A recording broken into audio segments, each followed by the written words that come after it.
भारत के चार धामों के बारे में हम सभी जानते हैं। भारतीय धर्म ग्रंथों में बद्रीनाथ, द्वारका, जगन्नाथपुरी और रामेश्वरम की चर्चा चार धाम के रूप में की गई है। आज हम आपको रामेश्वरम धाम से जुड़े अद्भुत रहस्यों के बारे में बताएंगे, जिसे जानकर आप भी अपने जीवन काल में रामेश्वरम धाम के दर्शन करना जरूर चाहेंगे। रामेश्वरम हिंदुओं का एक पवित्र तीर्थ है। यह तमिलनाडु के रामनाथपुरम जिले में स्थित है। इसके अलावा यहाँ स्थापित शिवलिंग 12 द्वादश ज्योतिर्लिंगों में से एक माना जाता है। भारत के उत्तर में काशी की जो मान्यता है, वही दक्षिण में रामेश्वरम की है। रामेश्वरम चेन्नई से लगभग 450 मील दक्षिण पूर्व में है।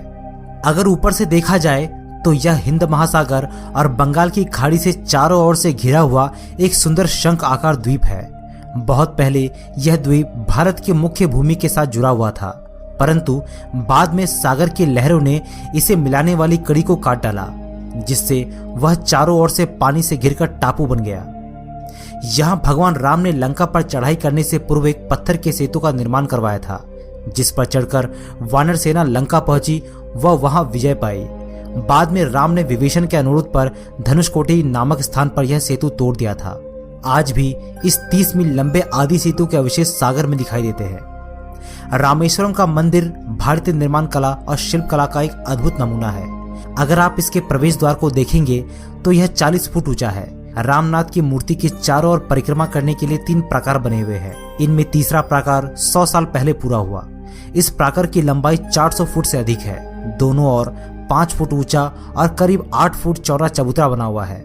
चबूतरों के एक और पत्थर के बड़े बड़े खंभों की लंबी कतारें खड़ी है।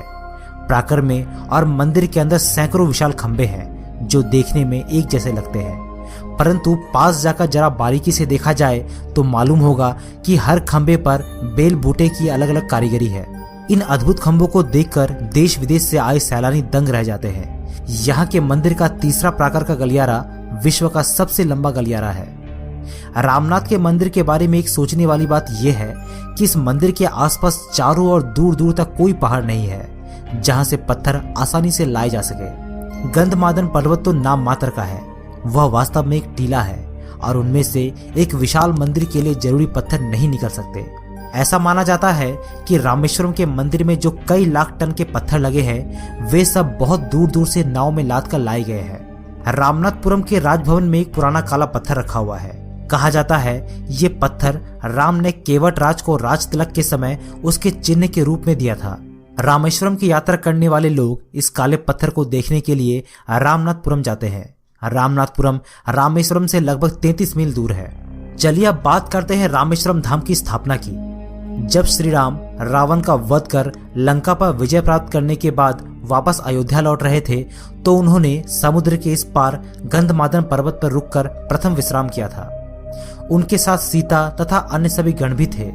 उनके आगमन का समाचार सुनकर बड़े बड़े ऋषि मुनि वहां दर्शन के लिए पहुंचे और उन सभी ने श्री राम से कहा कि उन्हें ब्रह्म हत्या का पाप लग चुका है। श्री राम जी ने ऋषियों से आग्रह किया कि आप लोग कृपा करके बताने का कष्ट करें कि इस पाप से मुक्ति का उपाय क्या है। उन ऋषियों ने आपस में विचार विमर्श करने के बाद श्री राम को बतलाया कि आप एक शिवलिंग की स्थापना कर शास्त्रीय विधि से उसकी पूजा कीजिए। इस प्रकार से शिवलिंग का पूजन करने से आप सभी प्रकार के पापों से मुक्त हो जाएंगे। ऋषियों की सभा में उपयुक्त निर्णय होने के बाद श्री राम जी ने महावीर हनुमान को आदेश दिया कि आप कैलाश से शिवलिंग लेकर आइए। श्री हनुमान जी शीघ्र ही कैलाश पर्वत पर पहुंच गए, किंतु वहां शिव का दर्शन नहीं मिला।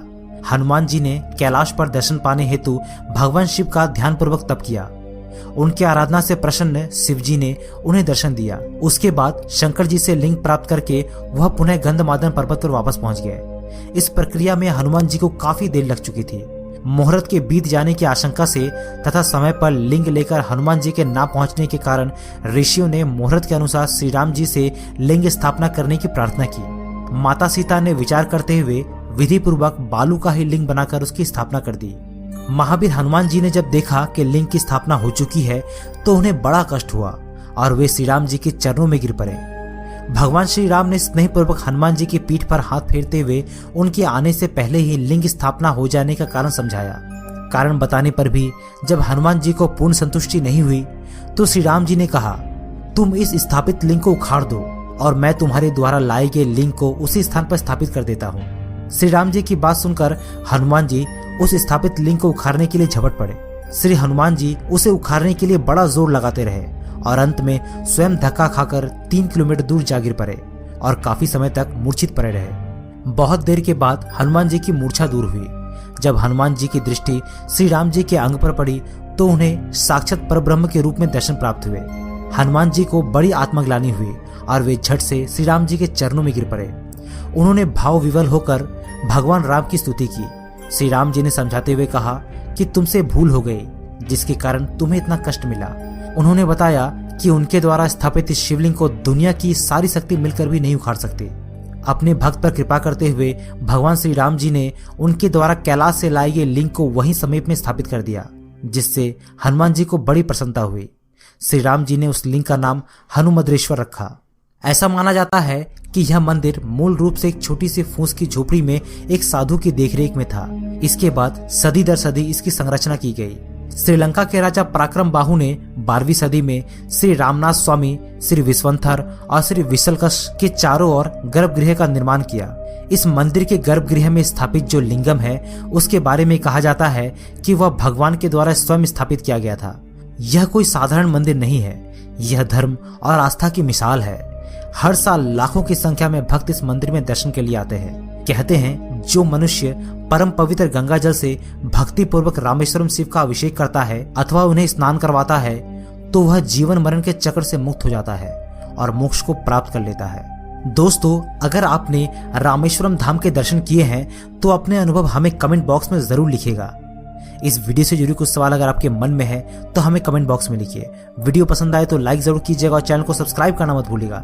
मैं हूं आपका दोस्त प्रदीप, जल्दी मिलता हूं आपसे एक नए वीडियो में। तब तक के लिए अपना ख्याल रखिएगा।